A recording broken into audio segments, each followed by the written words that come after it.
Major Music.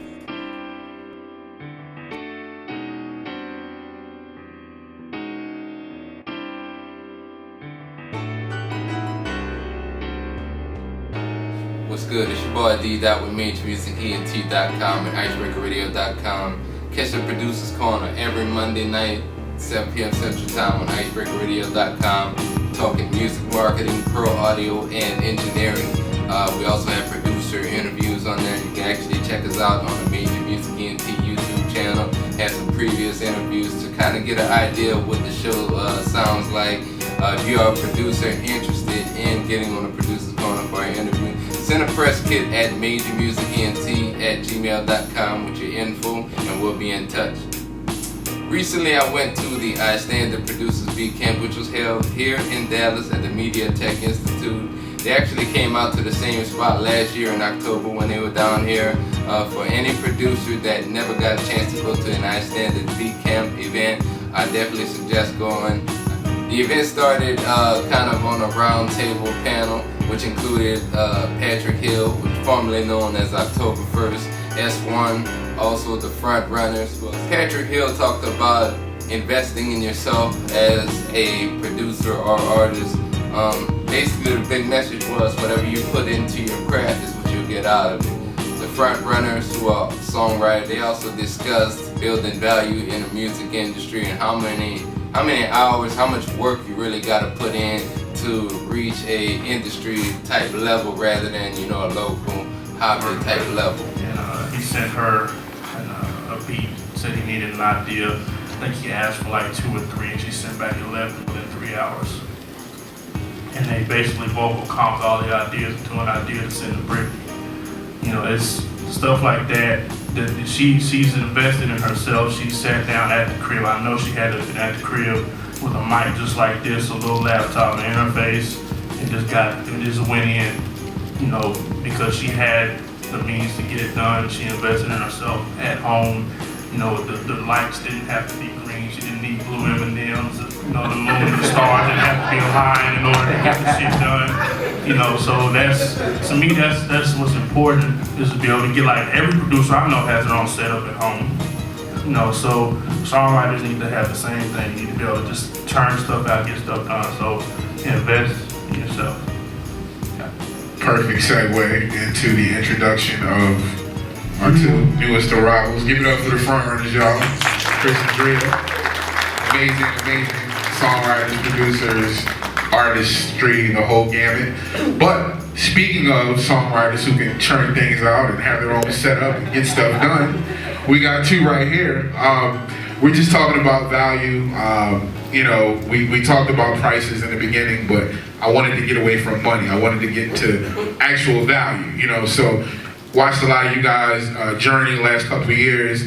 I watched your value increase. What goes into that? What really goes in from your mind state? You're trying to get your value up, you're trying to get seen, you're trying to get work. What have you guys been doing to increase the value of the front runners brand? First thing is you gotta put in 10,000 hours, straight out. That's the initial investment. You have to put 10,000 hours into your writing, production, being an artist. If you have not done that, you will not make it, period. That's just what it is. Because everybody up here probably put in more than 10,000 hours. And people that came before us put in more than that. So on, so on, so on, and so on. So we invested a lot of time to tell a story. Our first manager had us doing 3 songs a day for 3 months? For 2 months. For 2 months. 3 songs a day for 2 months, 7 days a week. We were doing 24 to 48 hours on a record. And that's how we got signed to our first manager. And that was just the first 2 months. After that, we had other producers in the industry, Cool and Dre, if you don't do it, someone else will. For me, studying. Always studying, not copying, but studying other songwriters, studying what's going on in the music industry as far as the songs, what people love. I'm always looking at the charts, trying to figure out, what the trend is, as far as, I guess, the marketing behind it, the business side of it, not just the creative side of it, because everybody's different. But I'm trying to figure out the marketing side of things. Recently, when we did the whole Logic situation, it taught me a lot about background vocal work in the studio, which was another aspect that I added to, what I do and what we do. And so now, knowing, that little piece of how to do background work, I've tried to make sure I know what I'm doing, and I make sure I know how to do it in a timely manner, and it became more professional to me at that point. So just studying and just constantly working on your craft and building on it and adding something else to what you can do. The end of the first day actually was at Josie Records again, just like last year. S1 gave a great interview. Shout out to S1, shout out to his wife Teresa. Shout out to Vaughn. S1's interview was really inspiring. For those of you that may or may not know, he's produced records for Rick Ross as well, Kanye West. He was actually had a group before he started doing a lot of production, which is the Strange Fruit Project, based out of Waco, Texas. So S1's been in the game, man. I think I remember seeing that CD. I used to actually work at Best Buy around 2003, 2004, and I remember I saw that CD. I used to actually work in the CD area, and I could just remember stocking it. Yeah, man, we love you like family. Give it up for S1, man. The whole fans, Vaughn. We had to embarrass Vaun. Now that he's old enough to be embarrassed in public. But just let everybody know, like when you're starting to make your first steps out there, and we've talked about it before, but I want everybody to really understand it. When you first started taking your steps into making this your full-time career, what were some of the sacrifices, the choices? Like, what was your vision at the time, like when you first kind of started? All right, so I always say that I was a late bloomer in being a producer, because literally I did not know what a producer was in high school. I didn't know what the term producer, I didn't know what it was. I started musically, I would say, around 6th grade in the band, playing alto sax. I did that all the way up to high school till I graduated. In the midst of that, I played a little piano at Sunday school, took some lessons, nothing big, just trying to figure it out. So I knew that music would somehow be a part of what I wanted to do, but I just didn't know in what aspect. It wasn't until I graduated high school and I really didn't know what I wanted to do, and I started to I went to a community college where I'm from in Waco called McLean MCC, and I got in the music program. So I got in the music program and I met some great friends that I'm still great friends with this day. My man's One Self, my man's Mom. Where's Mom at? Mo? Yeah, Mom right here. So we got in this recording program at MCC, and at that point, that's when I started my group with my cousin. We had a group. We was making music and making demos, and somewhere right at the beginning of that stage is when I got to the point, because when we were rapping, we were just rapping over people's instrumentals and break beats, and it was like, yo, how are beats made? I want to be able to make our own. So that's when I started researching different producers and coming across the J Dilla and Beatbox, and just going back and researching and studying what equipment they were using and things of this sort. And so in addition to doing that and then taking this class and us building, starting to build great music and realize yo, we really love doing this. And I think at some point it became, okay, this is what I want to do. So once I realized this is what I wanted to do, I knew that I had to put the work in. So it was a process of just learning, growing, evolving, a lot of disappointment, of course, a lot of setback, just life and career. But it was just weathering through that and just knowing that in the midst of that, this is still what I want to do, and I just have to make the adjustments and keep. I did the Power record. Kanye would just be like, "Yo, come back out. I got some more beats." I kept continuing to send him beats. One thing when I left that first time, I was like, I have to make this album. So I was like, I got his contact. I have to send him a batch my goal was to send him a batch of stuff every week. So every week I would send him a batch, and he'd be like, yo, hold these 2 for me, or hold this one. And then after about the second week, he was like, yo, come back to Hawaii, I want to track all these beats. So I went back out there. That's when I found out that Power was going to be his first single. And you know, every day we would play basketball, and he would just pull me over to the side and be like, yo, he was like, man, I just thank you for the beat. And he would, every time he see me, he would thank me, be like, yo, you know, you don't understand what this means to me. He's like, I want you to be a part of the team. I just like your energy and your vibe. I want you to be a part of the team.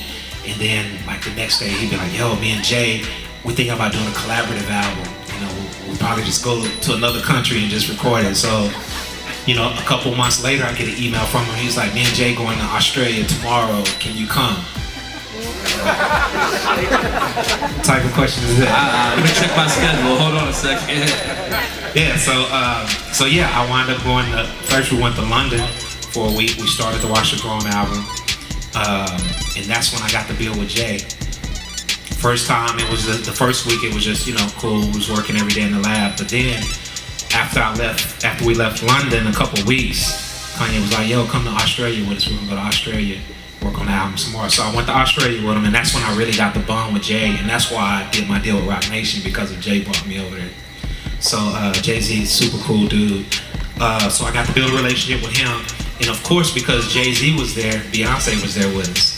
So I got to bond with her. And after we left, or before we left Australia, it was a situation where she asked me to come up to her studio and listen to some of her songs from a record that she was recording the record for at the time, or the album for. And so I went and I gave some constructive criticism on some joints. And she was like, I remember it was one joint she played, and I was like, man, I think the drums could be better. I love the song. So she was like, why don't you take the Pro Tools session and redo the drums for me? So that was another opportunity right there, just by being honest, you know, because I could easily be like, oh, that's dope, and move to the next joint, you know. So I did the drums from her, played it for her, and she was like, I love this. So she was like, at the top of the year, I'm gonna go work on my album in New York. Would you mind coming out? And I was like, cool, you know, just let me know. Literally January 2nd, I get the call from her. It's like, can you come out to New York this week to help me on my album? So I went to New York to work on the 4 album. When you look back on the last, you know, 5, 6, 7 years of your career, what haven't you done yet? What haven't you done that you feel like you still need? Well, not saying like you're 100 years old, but what do you look at and say, you know what, I really feel like I still need to do this in order to feel complete as a producer or as a creator? It's so much that I feel like I haven't. As many artists that I've been blessed to work with, projects I've been on, it's still so much I feel like that I'm just not there yet. Even from a creative and just from a producer creative standpoint, like I'm learning every day. I was just talking to Drea of the Front Runners, and I was, you know, she was asking what I've been doing lately, and I told her like, literally, maybe like 2 weeks ago, I just studied.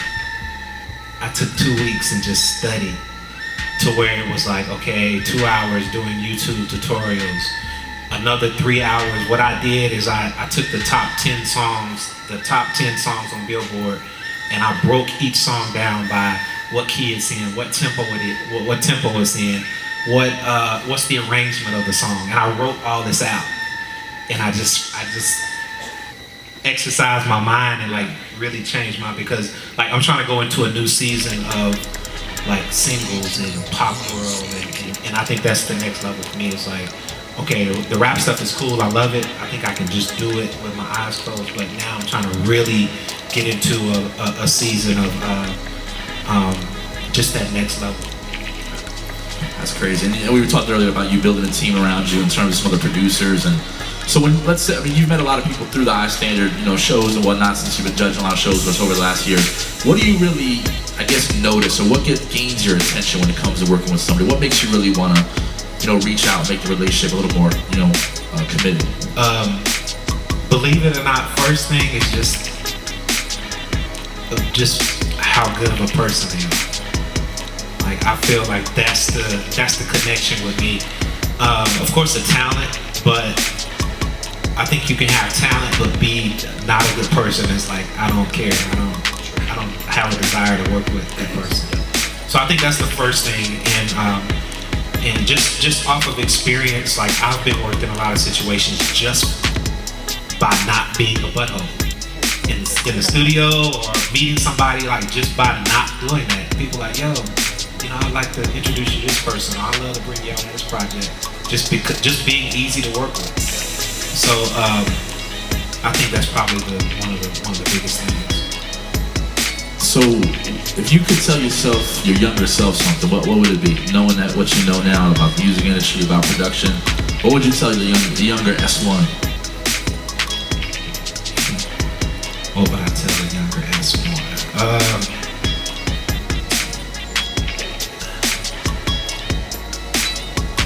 Man, that's hard. So much. Probably whatever you're telling your son is probably exactly what you tell the younger S1, right? Yeah.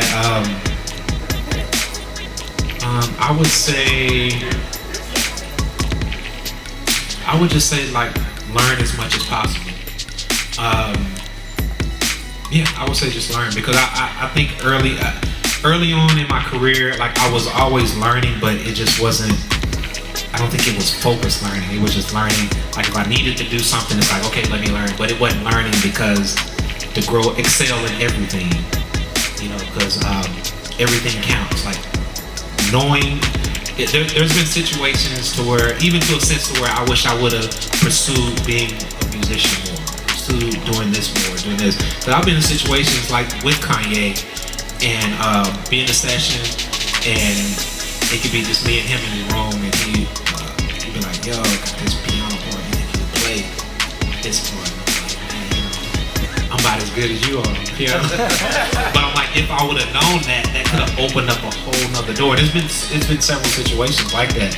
So I think I just think I should have dove more into every aspect of being